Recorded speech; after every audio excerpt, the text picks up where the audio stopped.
Something snapped in Cleveland the moment Sunday's game ended, and anyone watching could feel it. This wasn't just another loss in a season already dragging toward disappointment. This was the moment the tension inside the Browns organization finally boiled over. The moment quiet frustration turned into open outrage, and the moment a single coaching decision sent shockwaves from the locker room all the way to the owner's suite. Because what unfolded against the Titans wasn't normal, it wasn't expected, and it definitely wasn't something the Browns could brush off as a bad break or unlucky bounce. A 1-11 team walked into Cleveland and didn't just steal a win. They exposed something deeper, something far more damaging than a blown coverage or a missed block. They exposed a fracture in trust. At the center of it all was Shedeur Sanders, the rookie who delivered the kind of performance that should have cemented him as the future of the franchise. He was poised. Pause. Accurate, fearless, everything a struggling team desperately needed in a moment that demanded leadership.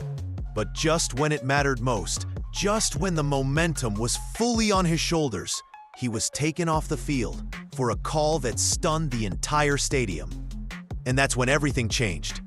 Because players noticed, fans noticed, and according to multiple reports, so did Jimmy Haslam.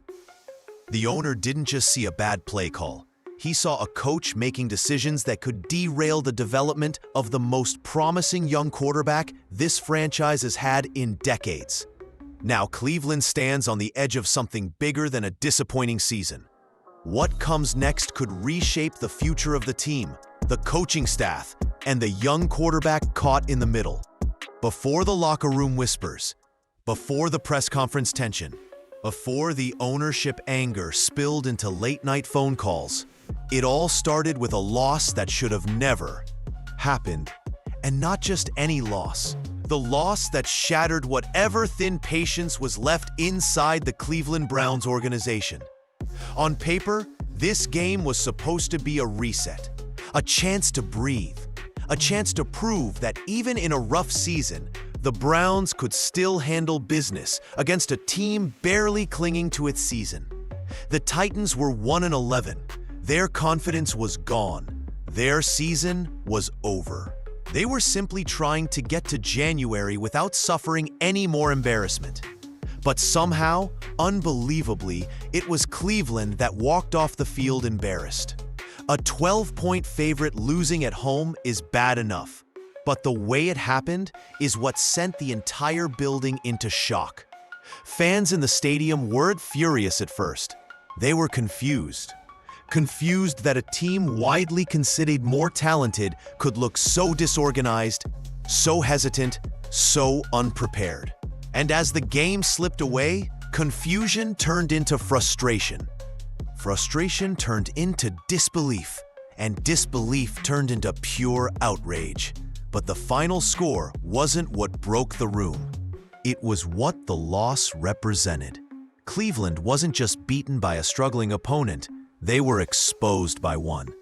Every weakness that had quietly lingered all season suddenly felt magnified. Missed assignments, poor adjustments, questionable decisions. A team that once believed it could fight back suddenly looked like it was fighting itself. Inside the locker room, the energy shifted instantly. Players sat in silence, staring into the floor, replaying moments they knew should have gone differently. The veterans sensed the tension. The younger guys felt the pressure. And deep down, everyone understood something uncomfortable. This wasn't a fluke. It was the symptom of a deeper issue that had been ignored for too long. And while the players tried to process the disappointment, something much more significant was beginning to form outside that room. Because the loss didn't just anger the fans, it sent a message to the top of the organization. One that would soon ignite a storm Cleveland couldn't contain. For most of the afternoon, Shedeur Sanders looked like the one bright light cutting through a season full of shadows. Even as the Browns struggled in every other phase, he played with the calm of a veteran and the urgency of someone refusing to accept another loss. Every throw carried intent. Every escape from pressure showed growth. And every drive built more belief, not just in the fans, but in the players around him, who could finally feel momentum forming behind their rookie quarterback. He threw for 364 yards and 3 touchdowns, but the numbers barely capture the impact. What stood out was the composure, the command, the way he kept responding every time Cleveland needed a spark. It was the kind of performance that makes people say, okay, this kid might really be the future.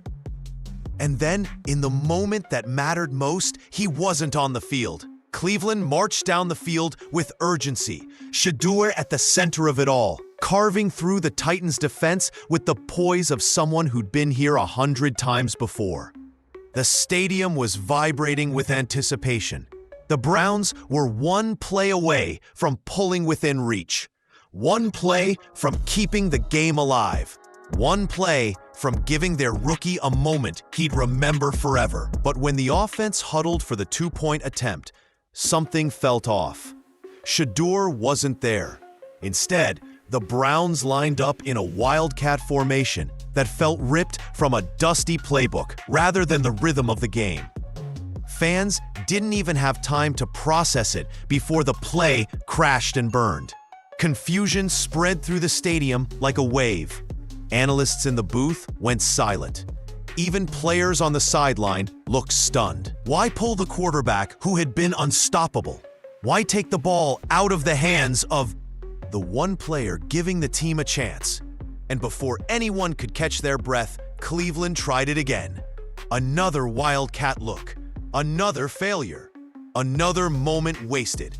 In an instant, Shedeur's breakout performance became overshadowed by a decision that made absolutely no sense. A decision that didn't just stall the drive. It cracked open questions about trust, direction, and whether the coaching staff truly understood what they had in their young quarterback. And that's when frustration inside the organization began turning into something much louder.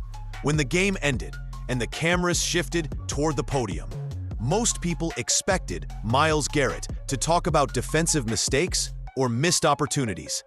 That's usually what veterans do after a tough loss. But this time felt different the moment he stepped up to the microphone. His expression wasn't angry. It wasn't defeated. It was calculated, like a leader. Who knew his words were about to carry further than the walls of that press room? Instead of talking about defensive breakdowns, Garrett went straight to praising Shedeur Sanders. Not casual praise, not generic, he played well praise. Pointed, deliberate, repeated praise. He emphasized Shedeur's composure. He highlighted the way the rookie extended plays, escaped pressure, delivered big throws, and kept the team alive when everything else was collapsing. He made it clear the quarterback had earned trust, and that's where the message started to sharpen. Garrett never yelled. He didn't take shots. He didn't accuse anyone by name. He didn't have to. The subtext hit harder than any direct criticism ever could. By building Shedeur up, he was drawing attention to the real question everyone was tiptoeing around. If the rookie played that well and carried the offense that effectively, why wasn't he on the field when the game hung in the balance? Players rarely call out coaches. Captains almost never do. But leaders find ways to speak without breaking the locker room. And this was Garrett doing exactly that. A subtle rebellion. A message wrapped in professionalism. Because inside the locker room, players talk. They saw how Shedeur battled. They knew he earned that final snap. And when Garrett, the face of the franchise, the 100-sack phenom, the voice everyone listens to, used the spotlight to refocus the narrative, it wasn't accidental. It was intentional. Reports later suggested that Garrett's words resonated far beyond the media. They reached ownership. They stirred conversations among veterans. They amplified frustrations that had been building for weeks. And they confirmed something people inside the building had already begun to sense. The players believed in Shedeur, and they wanted decisions that reflected that belief. And once a leader publicly signals that something is off, the pressure inside an organization hits a completely different level. While the players were processing the loss in the locker room, and the media dissected every angle of the chaos on the field, one reaction mattered more than all the others combined: the reaction from the owner's suite. Because according to multiple reports, Jimmy Haslam didn't just watch the game. He lived every moment with growing disbelief, irritation, and eventually outright fury. This wasn't the frustration of a typical owner watching a bad game. This was something deeper, something that had been simmering all season and finally boiled over. Haslam had seen the Browns lose games before, but what unfolded against the Titans cut at a completely different level. It wasn't about effort or execution. It was about a decision he believed crossed a line no coach should ever cross, undermining the development and confidence of a promising young quarterback. Insiders say the turning point wasn't the loss itself, but the moment Shedeur Sanders was pulled for the two-point attempts. Haslam reportedly stared at the field in disbelief, unable to understand why the one player who looked composed all afternoon was suddenly standing on the sideline watching a gimmick formation take over the most important snap of the game. And when that failed, and the Browns lined up and did it again, the reaction in the suite shifted from confusion to anger. Some reports claim Haslam immediately began asking questions. Others suggest he stepped out briefly to call senior members of the front office. But what everyone agrees on is this: the owner felt something break between the coaching staff's philosophy and the direction he believed the franchise needed to be heading. And Garrett's post-game comments only magnified that feeling. Hearing the team's biggest star praise Shedeur so strongly and indirectly question the decision that removed him reportedly reinforced what Haslam had already concluded during the game. The coaching staff wasn't aligned with the talent they had on the field. By the time Haslam left the stadium, the mood around him had shifted from irritation to resolve. This wasn't going to be brushed aside. This wasn't going to be excused. According to insiders, he wasn't just upset, he was ready to act. And that's why the next step he took set the entire organization on edge. The controversy surrounding the two-point plays wasn't just about one bad call. Inside the building, people knew the situation ran much deeper, because the decision exposed a widening philosophical gap between Kevin Stefanski and the rest of the organization. And according to several insiders, that gap has been quietly growing all season.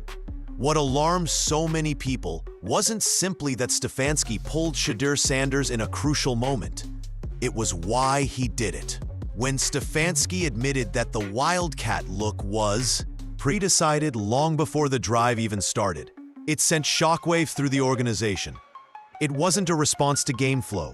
It wasn't an adjustment based on what the Titans were showing. It wasn't a decision rooted in the momentum Shedeur had built.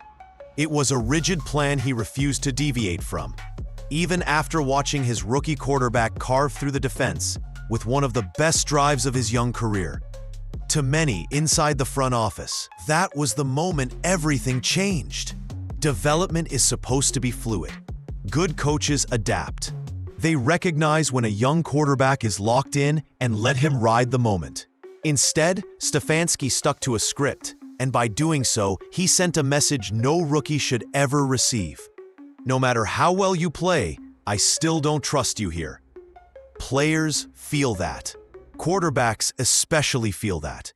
And owners pay very close attention to moments like that. Some within the organization quietly suggest Stefanski's approach has become mechanical, too predetermined, too disconnected from the real-time energy of the game. Others believe he struggles to balance his system with the strengths of the players running it. An unverified chatter hints at a deeper concern that Stefanski and the front office no longer share the same vision for how Shedeur should be developed. All of this created a sense of unease long before the Titans game, but Sunday made it impossible to ignore. It wasn't just a failed play anymore. It was evidence of a deeper misalignment, one that could stunt the growth of the most promising quarterback the Browns have had in decades. And inside the organization, people were beginning to voice a question no one wanted to ask. What happens if the coach and the future of the franchise are on two different paths? To understand why Sunday's decision hit the organization so hard, you have to understand the weight Cleveland carries when it comes to quarterbacks. This isn't a franchise that struggles occasionally or cycles through passers every few years. This is a franchise haunted by the position, a place where promising talent has repeatedly been swallowed by instability, poor development, or flat-out chaos. And everyone in the building knows it, from Tim Couch to Brady Quinn, from Colt McCoy to Johnny Manziel, from Deshaun Kaiser to Baker Mayfield. The Browns' history is filled with quarterbacks who were either mishandled, rushed, unsupported, or simply placed in environments where success was nearly impossible. That pattern didn't just create skepticism, it created fear. A fear that every new quarterback, no matter how talented, might be the next name added to a list that fans are tired of remembering. So when Shedeur Sanders arrived and began showing real flashes, composure, anticipation, mobility, leadership, it felt different. It felt like a break in the cycle. He wasn't supposed to look this polished, this poised, this confident so early. He wasn't supposed to command the field like someone rewriting the expectations for a late-round rookie. But he did. And with each passing week, the belief grew. Maybe the Browns finally found their guy. That's what made the Titans game so alarming for people inside the organization. It wasn't just a questionable call. It was a moment where old fears resurfaced. Because one of the most dangerous mistakes a struggling franchise can make is mishandling the development of a promising young quarterback. And pulling Shedeur during the biggest moment of the game felt like the first step toward repeating history. Some insiders suggested that veterans were already mindful of protecting him from the same fate that derailed quarterbacks before him. Others believe the front office sees Shedeur as the best chance Cleveland has had in decades to break the curse. But almost everyone agrees on one thing: this franchise cannot afford to let him slip through the cracks. And that's why Sunday wasn't just another misstep. It was a warning. A moment that reminded Cleveland how quickly hope can fade if the wrong decisions keep piling up. As the dust settled after the Titans' loss, a question that had quietly circulated for weeks finally pushed its way into the center of every internal conversation. Is Kevin Stefanski still the right coach to guide this team, and more importantly, to guide Shedeur Sanders? It wasn't asked out of panic. It wasn't asked out of emotion. It was asked because the evidence, piece by piece, had been building into a case the organization could no longer ignore. Stefanski's career in Cleveland has been a roller coaster from the moment he arrived. He burst onto the scene as a steadying force, delivering an 11-win season and a playoff victory that felt like the beginning of a new era. For the first time in decades, Browns fans believed the team had a long-term leader who could bring structure, stability, and a real vision. But somewhere along the way, the momentum slipped. The offense stalled. The decision-making became more rigid. And the confidence that once surrounded him quietly faded. This season amplified those concerns. With a roster many believed was competitive, Cleveland stumbled to one of its worst starts in recent memory. Injuries played a role, sure, but the issues went far beyond personnel. Slow adjustments, predictable schemes, conservative tendencies at moments that demanded boldness. And most troubling, a sense that Stefanski was coaching more from a binder than from the energy and flow of the game. That's where Shedeur's development becomes the heart of the debate. A coach can survive a losing season. A coach can survive criticism. But a coach who appears disconnected from the growth of a potential franchise quarterback? That's where owners and front offices draw the line. Some inside the building believe Stefanski's system-first mindset clashes with Shedur's natural strengths. Others think he struggles to adapt quickly enough for a young quarterback who thrives on rhythm and confidence. Rumors even suggest there may be differing opinions internally about how aggressively Shedur should be allowed to take control of the offense. Stefanski's supporters argue he simply needs time. His critics believe time is exactly what the Browns can't afford to waste. Not with a quarterback who finally looks like the answer to 2 decades of instability. And that left the Browns facing a difficult truth. If Stefanski isn't the coach who fully believes in Shedur or can't adjust to maximize him, then he may be the wrong coach at precisely the worst possible moment. As Sunday night rolled into Monday morning, Cleveland's facility didn't feel like a building anymore. Recovering from a tough loss, it felt like a pressure cooker. Conversations behind closed doors grew more urgent. Meetings stretched longer than usual, and the sense around Berea was that something significant was looming. And for the first time all season, insiders began using a phrase that instantly raised eyebrows: organizational crossroads. The emergency board meeting that followed didn't happen by accident. It wasn't a routine check-in, and it wasn't a symbolic gesture. According to people close to the situation, Jimmy Haslam wanted real answers. Not excuses, not deflection, not vague coach speak. He wanted to understand why a rookie quarterback who played his heart out was benched in the defining moment of the game.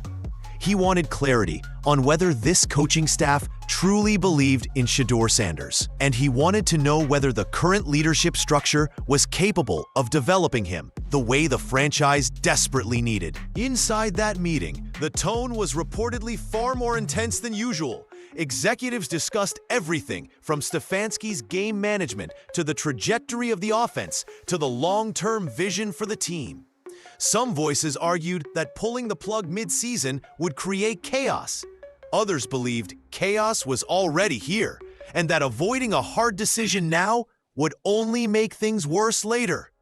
Unverified chatter floated around the league suggesting potential interim options were quietly evaluated. Defensive coordinator Jim Schwartz's name surfaced, as well as a few assistants considered steady enough to manage the final stretch. No choices were finalized, but the mere fact those conversations were happening at all showed how far the situation had spiraled. At the same time, the players were bracing for impact. Veterans sensed the shift. Younger players whispered about uncertainty. And Shedur? He kept his head down. But multiple insiders claim he felt the weight of it. The knowledge that his development had become the centerpiece of a franchise-wide debate. What became clear during the meeting wasn't just that change was possible. It was that change was on the table in a way it hadn't been all year. And whatever the Browns decided next wasn't just going to impact the coach. It was going to define the direction of the entire organization. Because once an owner starts questioning whether his coach and his quarterback belong on the same path, the fuse is already lit. And everyone in Cleveland knew it. When the dust finally settles on this chapter of Browns history, people will look back and realize this wasn't just another dramatic week or another controversial post-game storyline. This was the moment the franchise was forced to confront itself, its habits, its past mistakes, and the future it keeps claiming it wants, but never seems able to fully secure. Everything that unfolded after the Titans' loss didn't happen in isolation. It happened because the Browns found themselves standing between what they've always been and what they desperately hope to become. Shedur Sanders represents that hope. A rookie with talent, poise, and a rare sense of calm in the chaos of NFL Sundays. Someone who has already shown he can elevate the players around him, energize the fan base, and give the organization something it hasn't truly felt in years: belief. But belief alone isn't enough. It has to be nurtured, protected, developed with a clarity and commitment the Browns have historically struggled to maintain. On the other side, stands Kevin Stefanski, a coach who once brought stability, but now finds himself fighting the shadows of his own decisions. His rigid approach, his reluctance to trust the flow of the game, and his unwillingness to bend in the moments that matter have placed him in direct conflict with the direction the franchise wants to move. And whether he realizes it or not, his handling of Shedeur has become the defining metric by which ownership is judging everything he does. Then there's Myles Garrett, the steady voice, the undeniable leader, the player who rarely speaks sharply, but made his message crystal clear without ever raising his tone. When a locker room pillar like Garrett subtly questions the direction of the team, it forces everyone, executives included, to listen. His words didn't ignite the fire, but they confirmed it was already burning. Now, the Browns sit at a turning point. Stability or change, patience or urgency, trust in a coach's system or trust in the quarterback who might finally break the decades-long curse. What Cleveland decides next won't just shape the final 4 games. It will shape the next 4 years and determine whether Shedeur becomes the franchise leader fans have waited for, or just another talented name swallowed by the same cycle the Browns have never fully escaped. One decision, one direction, and the entire future hanging in the balance.